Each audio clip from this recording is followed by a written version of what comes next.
लिए। तो चलिए बिना किसी देरी के स्टार्ट करते हैं हम अपना पहला क्वेश्चन। दिया है कि भाषा के अर्जन एवं विकास के लिए सर्वाधिक संवेदनशील अवस्था कौन सी है।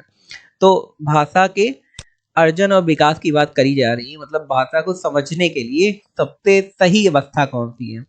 जन्म पूर्व अवस्था, तो आप गर्भ में तो भाषा को नहीं सीख सकते ना, तो जन्म पूर्व अवस्था ये तो रॉन्ग हो गई कैसे भी करके। आगे सेकंड देखते हैं, प्रारंभिक बाल्यावस्था। प्रारंभिक बाल्यावस्था हो सकती है या फिर मध्य बाल्यावस्था या किशोरावस्था। तो मध्य बाल्यावस्था मतलब आप क्लास 6 और 8 में, 6 या 8 में भाषा तो नहीं सीखते, तो ये गलत हो गया। किशोरावस्था, आप किशोरावस्था में जाके भी भाषा नहीं सीखते। अर्जन करना मतलब सीखना। प्रारंभिक बाल्यावस्था में आप भाषा सीखते हैं, तो ये बेसिक कॉमन सेंस का क्वेश्चन है जो आप कर सकते हैं। आगे देखते हैं दोस्तों, किसी भी क्वेश्चन को 2 या 3 सेकंड से ज्यादा टाइम नहीं देना पढ़ने में, क्योंकि इतना टाइम होता ही नहीं है। आगे देखते हैं, निम्नलिखित में से कौन सी लॉरेंस कोहलबर्ग के द्वारा प्रस्तावित नैतिक विकास की एक अवस्था है। नैतिक विकास के बारे में यहाँ पे आ रहा है। तो नैतिक विकास आप सभी जानते हैं कि क्या होता है, सामाजिक अनुबंधन अभिविन्यास। तो जहाँ पे भी कोहलबर्ग का नैतिक विकास आता है वहां पे सामाजिक अनुबंधन अभिविन्यास आएगा ही आएगा। ये कुछ क्वेश्चन के आंसर तो कंफर्म होते ही हैं। आगे देखते हैं, कक्षा में परिचर्चा के दौरान एक शिक्षक प्रायः लड़कियों की तुलना में लड़कों पर अधिक ध्यान देता है। यह किसका उदाहरण है, जेंडर पक्षपात का, या जेंडर पहचान का, या जेंडर संबद्धता का, या जेंडर समरूपता का। तो जेंडर पहचान या जेंडर समरूपता ये तो पहले ही गलत हो गए। वो कोई ना पहचानने की कोशिश कर रहा है ना उनमें बराबरी बैठाने की कोशिश कर रहा है। जेंडर संबद्धता मतलब बराबरी तो बैठा ही नहीं रहा है, वो क्या कर रहा है, पक्षपात कर रहा है। तो हमारा ये वाला आंसर सही हो जाएगा। आगे देखते हैं, ये दोनों तरफ से हो सकता है, कभी कभी लड़कियों के साथ होता है, कभी कभी लड़कों के साथ होता है। बस आपको जब भी टीचर बनना है तो आपको तटस्थ रहना है, दोनों तरफ बराबर रहना है। ये क्वेश्चन आया भी था तटस्थ वाला। तो आगे देखते हैं, बच्चों में जेंडर रूढ़िवादिता एवं जेंडर भूमिका अनुरूपता को कम करने के लिए निम्नलिखित में से कौन सी पद्धति प्रभावशाली है।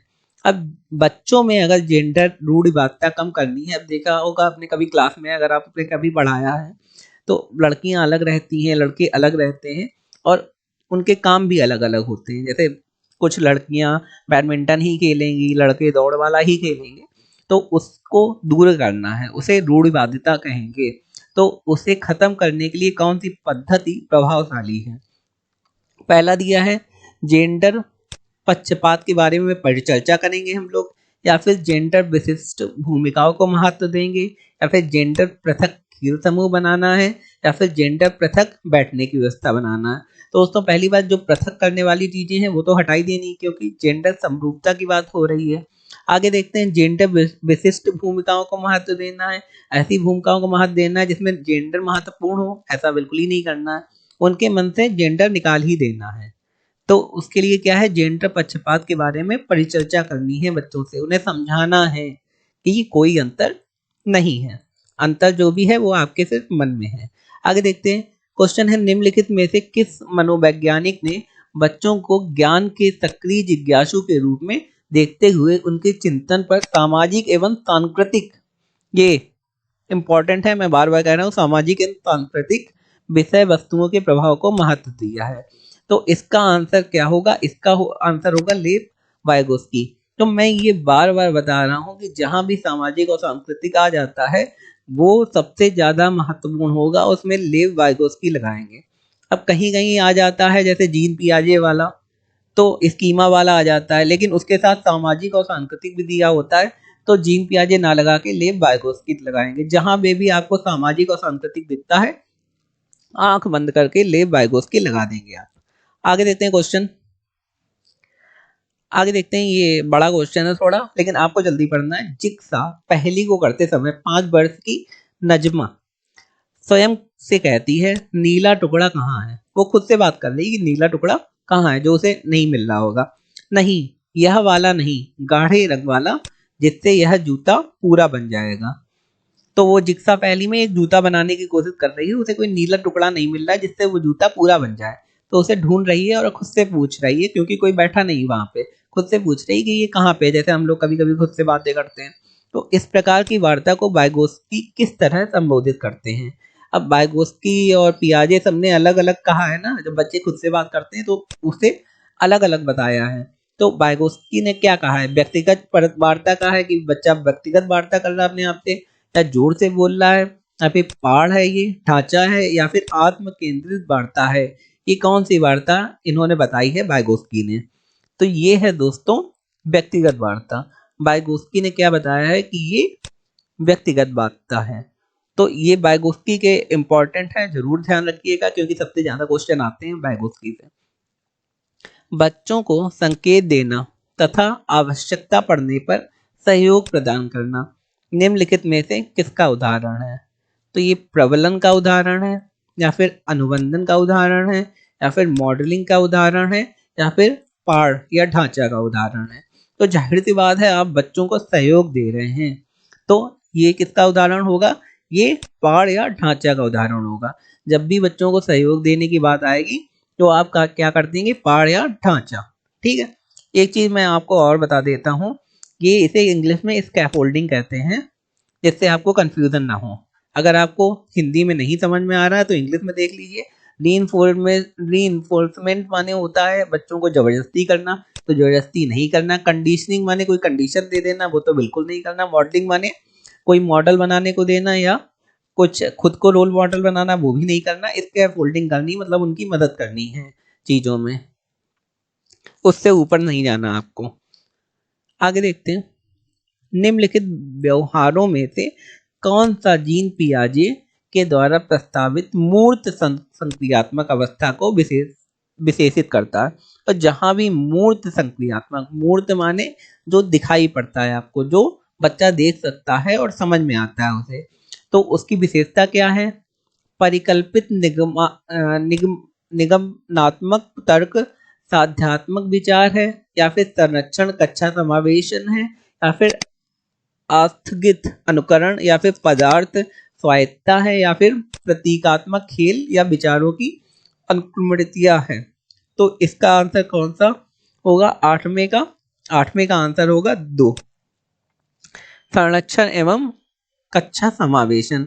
हम लोगों को मूर्त संक्रियात्मक पूछा गया था अवस्था में। ये आप जब पेडागोजी में समझाऊंगा, आप पढ़ेंगे डिटेल में तो आपको समझ में आ जाएगा कि यहाँ पे संरक्षण और कक्षा समावेशन क्यों दिया गया है, इसका क्यों आंसर सही है। आगे देखते हैं, बच्चों के संज्ञात्मक विकास के संदर्भ में निम्नलिखित में से कौन सा पियाजे की संरचना है। पियाजे ने क्या बताया था, ये तो सभी को पता है, आंख बंद करके आप स्कीमा लगाएंगे जब पियाजे आएगा। आगे देखते हैं,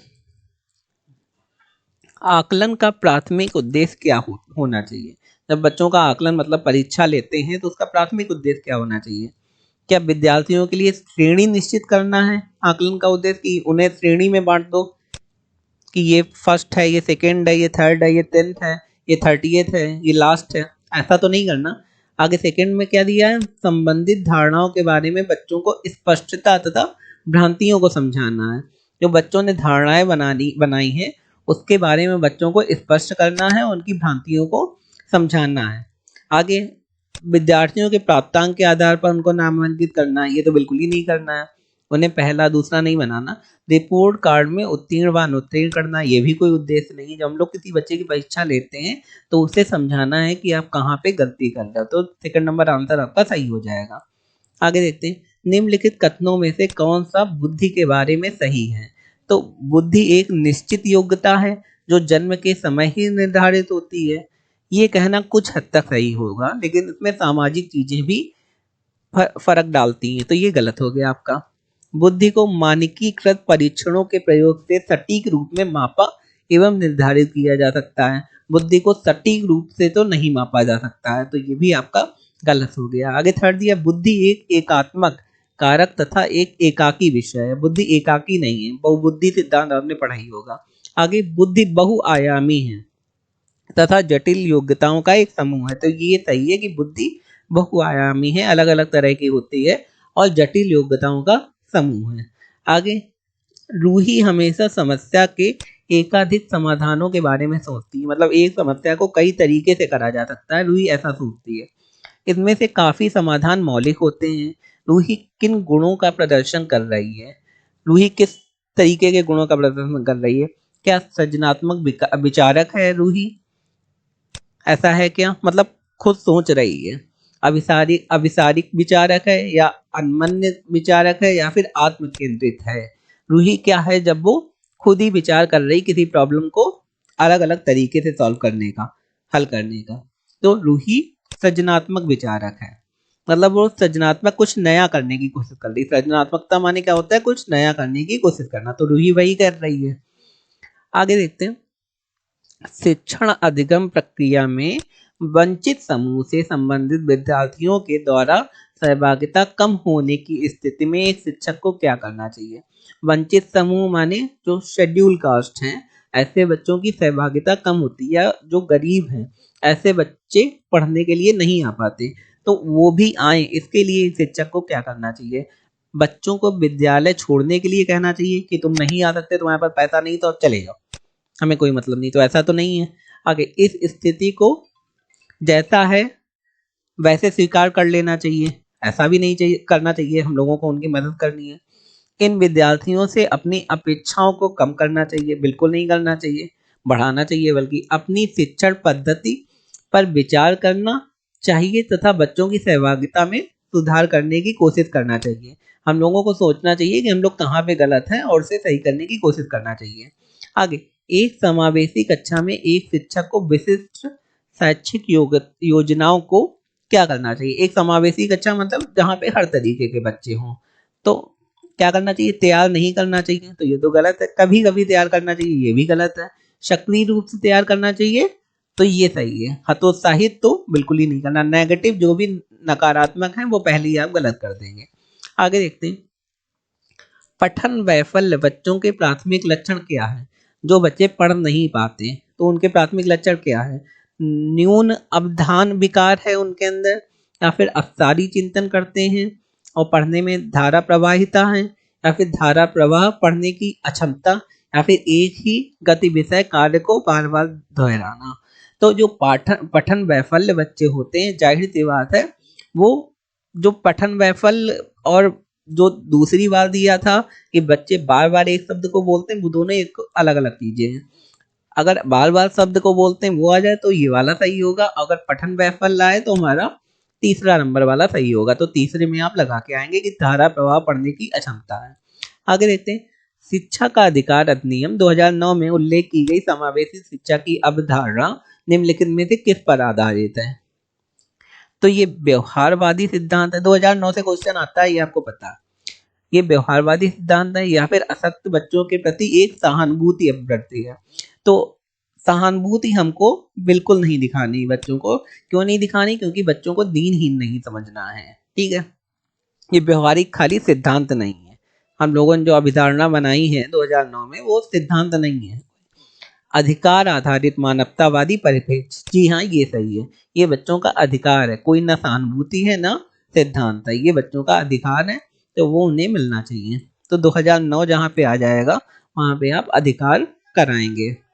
आगे देखते हैं 17 नंबर क्वेश्चन। संरचनावादी ढांचे में अधिगम प्राथमिक रूप से यंत्रवत याद करने पर आधारित है। याद करने वाला, रटने वाला हटा देंगे तुरंत। प्रबलन पर केंद्रित है। अधिगम मतलब पढ़ाई करना, क्या प्रबलन में केंद्रित है। हम लोग मतलब बच्चों को फोर्स करेंगे या फिर उन्हें क्या करेंगे, ये भी गलत है। उन्हें प्रोत्साहित तो नहीं करेंगे ना। अनुबंधन द्वारा अर्जित है, ये भी गलत है। अवबोधन की क्रिया पर केंद्रित है, मतलब जो बच्चों को समझ आएंगे वो बच्चे समझेंगे ना कि रटेंगे। तो अवबोधन मतलब बच्चों को समझ में आना चाहिए, तो इसी को संरचनावादी ढांचा कहते हैं कि बच्चों को समझ में आना चाहिए। आगे देखते हैं। अनेक घटनाओं के बारे में बच्चों के द्वारा बनाए गए सहजानुभूत सिद्धांतों के संदर्भ में एक शिक्षिका को क्या करना चाहिए। तो बच्चों के इन सिद्धांतों को अनदेखा करना चाहिए, ऐसा तो बिल्कुल नहीं। बच्चों को दंडित करना चाहिए, ऐसा भी नहीं। बार बार याद करने के लिए एक सही सिद्धांत से बदल देना चाहिए, बच्चों को याद तो करवाना ही नहीं। प्रतिकूल प्रमाण एवं उदाहरणों को प्रस्तुत करके बच्चों के इन सिद्धांतों को चुनौती देना चाहिए। तो हम लोगों को क्या करना चाहिए, आपको क्या सही लग रहा है। चौथा इसका सही है कि बच्चों को प्रमाण और उदाहरण, मतलब जो बाहरी दुनिया है उससे जोड़ जोड़ के उदाहरण दीजिए तो बच्चे समझेंगे। आगे, छात्र केंद्रित शिक्षा शास्त्र की क्या विशेषता है? अगर कोई शिक्षा शास्त्र छात्र केंद्रित है तो उसकी क्या विशेषता है? केवल पाठ्य पुस्तकों पर निर्भर होना ये विशेषता है? तो ऐसा तो नहीं है। बच्चों के अनुभवों को प्रमुखता देना या फिर यंत्रवत याद करना, रटना वटाना तो कुछ है ही नहीं। योग्यता के आधार पर विद्यार्थियों को नामांकित करना तथा वर्गीकरण करना, तो ये भी नहीं है। बच्चों को डिवाइड नहीं करना, भागों में नहीं बांटना। तो बच्चों को बच्चे के अनुभवों को प्रमुखता देना है कि बच्चे क्या समझे हैं दुनिया से और आपने उन्हें किस तरीके से उस चीज को समझाया। आगे देखते हैं, संवेग एक संज्ञान संवेग एवं संज्ञान एक दूसरे से क्या है? पूर्णतः अलग है या फिर स्वतंत्र है या फिर सन्निहित है या संबंधित नहीं है? जो संवेग और संज्ञान है ये दूसरे में सन्निहित है, क्योंकि संवेग से संज्ञान निर्भर करता है और संज्ञान पर संवेग निर्भर करता है। तो दोस्तों, अगर आपको अच्छा लगा हो हमारा वीडियो, मैं फिर कहूँगा लाइक शेयर सब्सक्राइब जरूर करिए, इससे कॉन्फिडेंस हम दोनों का बना रहे। और best of luck for your examination. Thank you.